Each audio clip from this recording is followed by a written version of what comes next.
Hi guys, welcome to another review, and today I'm reviewing my Star Trek Starship Legends DST in Art Asylum U.S.S. Excelsior NCC 2000 Electronic Starship. And as you can see here, she is in the packaging and it looks really cool. So I'll just start off with the packaging as usual. It's pretty much exactly the same as the Enterprise B's packaging, but I think with the Enterprise B the saucer section was actually on the left side, not the right, but oh well, I'll just move on to this now. As you can see here, it says Starship Legends with that nice font with the like kind of hull detailing on the font. Starship Legends, the registration of the ship, Diamond Select, choking hazards, Art Asylum, and your battery information here. 3 AAA batteries, no sorry, AAA batteries included. And on the box you get the trademark sticker with all of the sound effects taken directly from Star Trek VI, The Undiscovered Country. That's pretty cool. The price is there as well, it just costs £50 listed from the Destination Star Trek convention. So it's a very good price I paid actually. On the top of the box you've just got Starship Legends written there, and on the side of the package, I'll just turn it this way, Star Trek logo with the nice red in the background. Although I don't understand why it's red here and yellow here, because in the background for these ones with the original series crew, they're yellow and it's red for Next Generation. So I don't understand why this is red. I don't know whether it's like that on my other ships, I can't remember, but oh well. Here we have all the things that can light up, etc, etc, so that's pretty cool.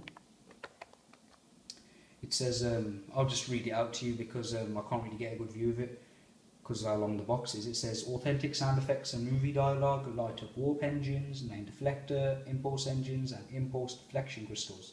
And by warp engines I'm pretty sure it means warp themselves, but oh well. And it's the same deal on this side of the box. So flipping it over, we have a relatively hideous looking picture of the Excelsior. As you can see here, it's got a horrible looking wash on it, but even the ship hull, the primary hull, just looks kind of rank as well. And you can see where this red line just kind of skews off and goes into the wrong place almost. And you can see how the sensor lines are pretty messed up. So I don't know why they use that kind of image, but oh well. At least they didn't make some kind of computer generated image that makes the ship look awesome, when realistically it doesn't look like that. Here we have details of the actual ship in the film, so I presume the Enterprise B probably had more warp, like faster speed I should say, as it was made later on in the Star Trek timeline. But oh well, moving on from that, we've got that nice star background going on there. And here we have a nice little bio on the the Excelsior. So yeah, just pause that if you want to read it. And I will now just take it out of the ship. Take the box out of the ship. Take the ship out of the box. Yes. Who'd have thought that was so challenging to say? Anyway, I know some people do cutscenes and take it out. I like to do it like this. You know, open it, have a look, put it back in the box. Because it gives people an idea of what it's like when you first get it out almost. So anyway, here it is here. This is where your display stand and display base would be. Disappointing thing is that it doesn't come with 3 extra AAA batteries like the Enterprise B, but oh well, it's nothing too major. I bought a big pack of AAAs from Morrison's, like 20, 25, so if any of my ships need new batteries, they're covered. So that's cool. And moving on from that, you get your typical Diamond Select advertisement and instructions, which come in this plastic bag. I removed it earlier, so here are the instructions. U.S.S. Excelsior NX 2000 and NCC 2000. Probably so they can just reuse the same set of instructions, which is smart. So, you know, I'm not complaining. Your typical stuff along here, try me, play, batteries, blah blah blah. Stuff we all already know. And you get your advertising for their other products, which I have majority of. I don't have that. I don't have the All Good Things Enterprise, but everything else I do have. And I wish they'd update this catalogue they have almost with a. They could include the NX Excelsior, the NCC Excelsior, maybe what else? The HMS Bounty even. But oh well. And on the back of that you get your typical role-playing stuff there. I don't understand why they don't advertise the Wrath of Khan communicator, but oh well, because I'm sure they reissued it. But moving on from that, you get your typical stand, as you can see here, with the nice, with that nice Star Trek badge. Although technically this circle section and the insignia is the badge part, and this section in the film was white. I think that was just sewn onto their costume, and this was just a gold badge applied over it. So to give you an idea of what the actual badge was like, it was what was on the belt buckle in the Star Trek 2 costumes. So essentially what was on the belt buckle of the Star Trek 2 costumes was the badge that was used in the motion picture. So it'd be cool if I could get a badge just this circle section and not this, because I kind of like the look of that. It looked really cool. You've got some copyright stuff along the back here and there, but moving on. Pretty much typical display stand, which just slots into the base and is held in with friction. But moving on from that, we of course have the beautiful NCC 2000 U.S.S. Excelsior. And as you can see here, we have the registry just right there. Focus in, please. There we go, which looks really, really cool. The black font with the red outline compared to the B, which had a blue inside font. So that looks very cool. You of course have your red lines, which don't go precisely as accurately as they should do. You can see it kind of bleeds in there, but oh well, it's nothing too major. You've got your phaser banks here, 5 of them, 1, 2, 3, 4, 5, yep, that looks pretty cool. And they actually come out from the ship, they're not just painted on, which is very, very nice. And the overall colour of the primary hull is very nice. I've been doing a little bit of research on Star Trek lingo. I now know that this is the primary hull, this is the secondary hull, because normally I'd just call this probably an engineering section or something, so yeah, it's pretty cool. You've got some nice detailing on the bridge, as you can see there. It's sculpted very nicely with some nice sculpted in details here, and you can see where the impulse engines kind of branch off the primary hull. And your crystals here, I forget what they're called, sorry about that. And it looks very nice from this angle here, especially with the chubby neck that they've given this that connects it to the secondary hull. That's very, very cool. You of course have your sensor lines, which for the most part are quite accurate. On the back section here it goes a bit askew. There it's alright, travelling all the way around. It's still relatively alright here, if I just to focus in on it. So that looks decent. Yeah, you can just about make it out. But where it really kind of goes off is here. God knows what happened there, but it's nothing too major, so I'm not overly fussed. You have your manoeuvring thrusters here, which are painted very nicely. They don't actually come away like the phaser banks, but oh well. And you have 6 of them, which is kind of odd. You have 1, 2, 3, 4, 5, 6. Which when I think about it, it's kind of odd because I mean, even bigger ships like the Galaxy classes, they didn't have 6. They only had 4, 2 on each side. So you know, it makes me wonder. But oh well. Moving on from that. You of course have windows painted in everywhere on the side of the ship. As you can see, along here all the way and along here.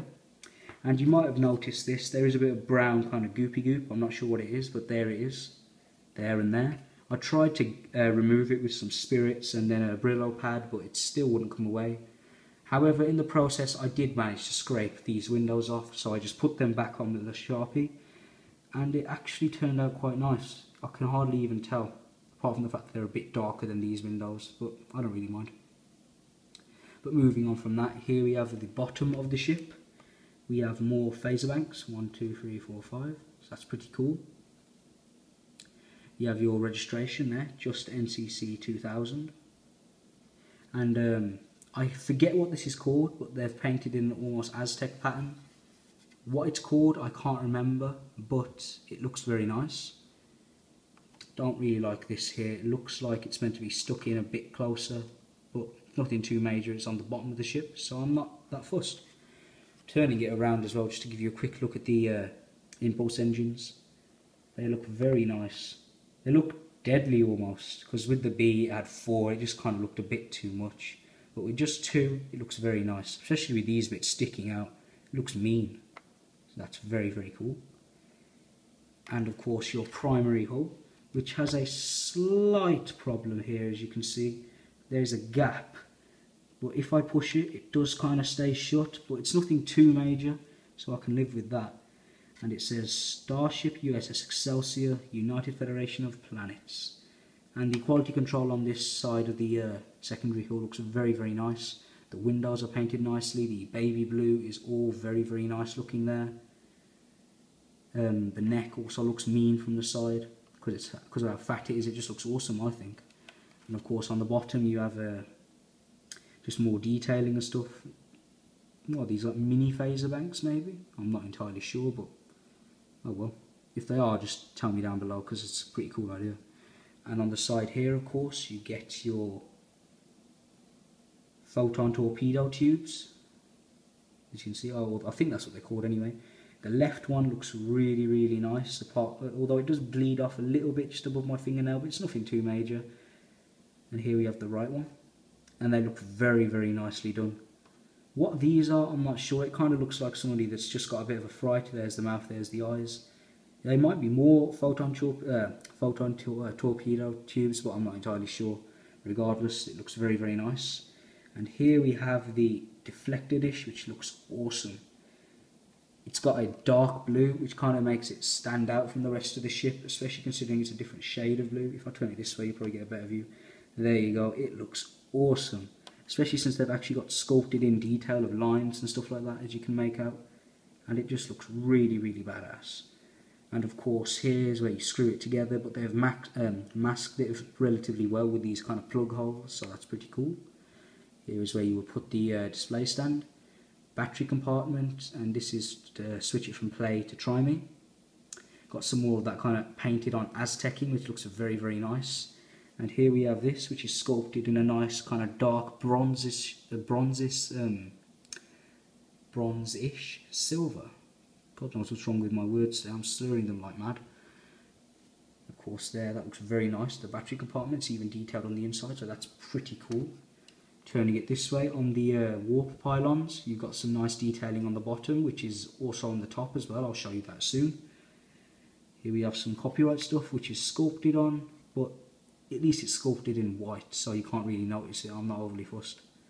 That's very, very cool. Of course, the tail sticks out extra and comes to a pointed kind of curved end, like a sword, which looks extremely cool. Turning the ship over though. You've got more of that beautiful Aztecing painted on here, which looks really nice. And it's actually in like sections, as you can see, there's like a line down the middle.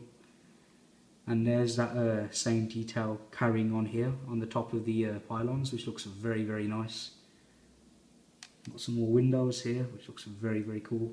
And here, of course, you have your shuttle docking bay, which looks very, very nice. It's actually sculpted as well, these lines are.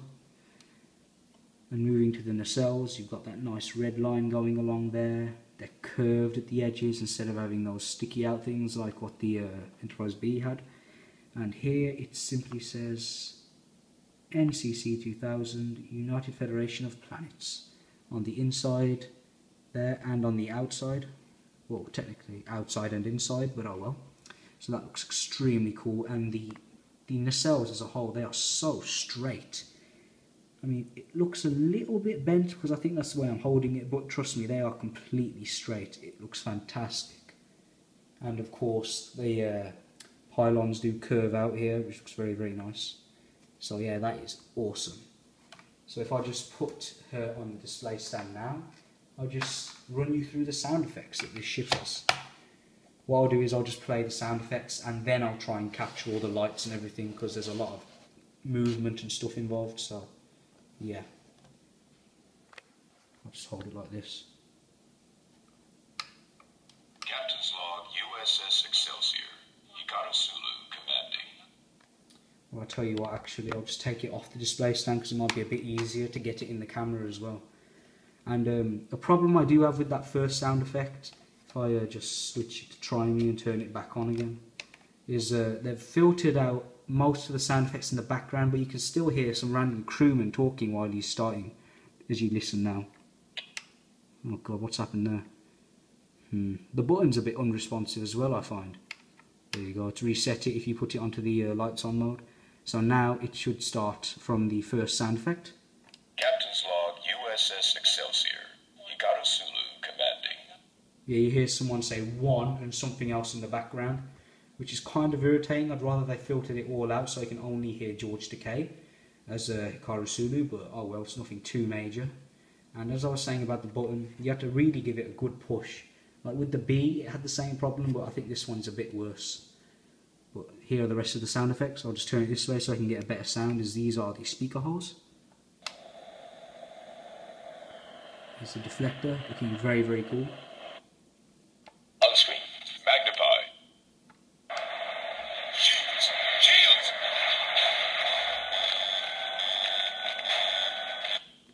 And the deflector dish and the warp nacelles actually flash in perfect sync with the sound effects, which is very cool. And I just noticed here the saucer section sticks out a little bit from the primary hole, but nothing too major. Damage report! Don't tell me that was any meteor shower. No, engage. And that is the try me sound as well, if I'm not mistaken. Fire, Martin! Shields up. All right, now we've given him something else to shoot at. Target that explosion and fire.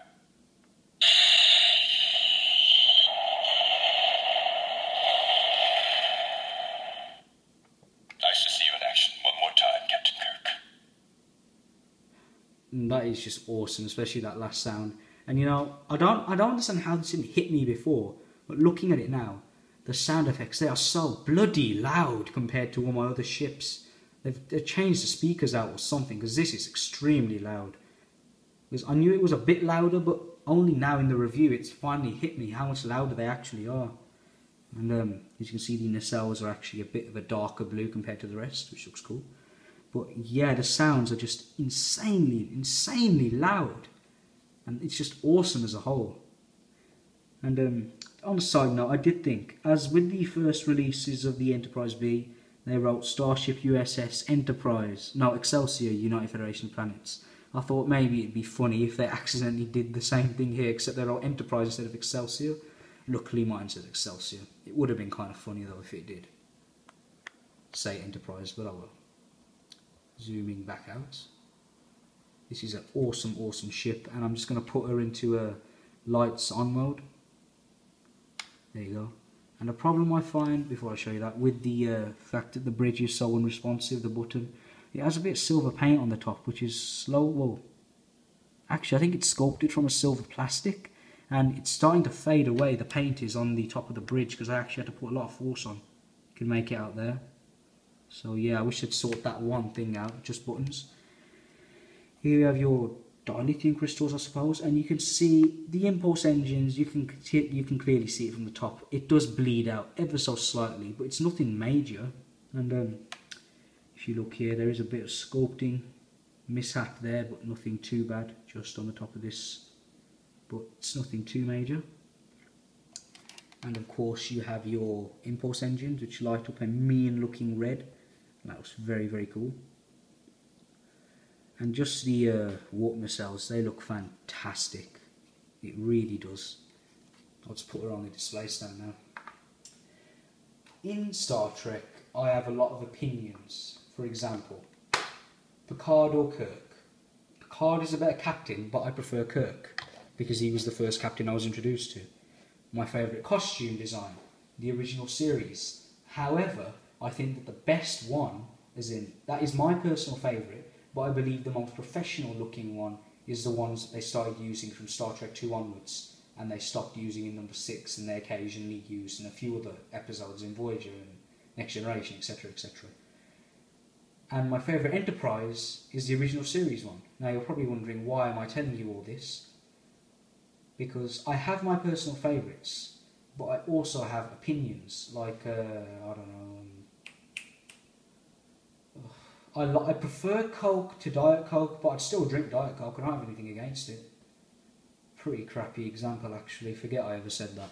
What my point was, the original series Enterprise is my favourite design and ship ever. However, the Excelsior class, not just any Excelsior class, but Hikaru Sulu's NCC 2000 U.S.S. Excelsior, is the single most beautiful looking ship in the history of Star Trek, in my opinion. It looks so elegant. I mean, just look at it. It's fantastic. The fat neck design, the secondary hull looks awesome. The nacelles, the fact that the warp pylons actually get fatter as they come out here and they curve on the end. It is just fantastic. This, in my opinion, is the best looking ship in Star Trek history, as it just looks so elegant and Starfleet. This should have been called the Ambassador class, not the Enterprise C, because this looks like something you would travel, like you'd escort royalty in. Literally, it is that beautiful, I think. I love this ship. Like I say, the original series one will always be my favourite, but I still really like this ship, as it just looks fantastic as a whole. And as far as ratings go, I'm going to give this a 9 out of 10. Granted, mine had a few issues, like the paint stuff on the primary hull was a bit dodgy, but for the most part, this ship is absolutely fantastic, and I think a 9 out of 10 is more than fair, as this is just a beautiful, beautiful ship. Anyway, I hope you enjoyed my review, guys, and take care.